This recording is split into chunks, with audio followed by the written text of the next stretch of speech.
Night ပကြီးကားလေးကိုဒီချက်ကလည်းကြိုက်တယ်ပေါ့နော်အဲ့တော့ EAPC အကြောင်းကကလေးလေးတွေကိုဒီချက် Starry Night ပကြီးကားလေးရေးခိုင်းဖြစ်တယ်ဒါပေမဲ့ဒီချက်တို့ကအရောင်လေးနဲ့တော့မထည့်ထားဘူးပေါ့နော် line and shade design ထဲမှာပဲဒီချက်ကဆွဲခိုင်းဖြစ်တာပေါ့နော်ဒါလေးတွေကတော့သူတို့ကိုယ်တိုင်ဆွဲထားတဲ့လက်ရာလေးတွေပါ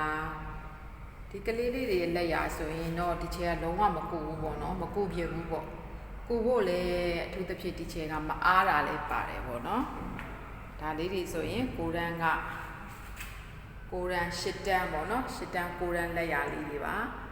သူတို့ဆွဲထားတဲ့ Starry Night ပကြီးကလက်ရာလေးတွေပါ line and shade design လေးနဲ့ဒီချက်ကိုပြန်ပြီးလုပ်ထားကြတာပေါ့နော်ဒါလေးတွေကတော့သူတို့ဆွဲထားတာပါ Starry Night လေးပေါ့ဒီချက်ရဲ့ချစ်ဆုံးသေးသေးလေးတွေချစ်ဆုံးလေးတွေဆွဲထားကြတဲ့လက်ရာလေးတွေပါ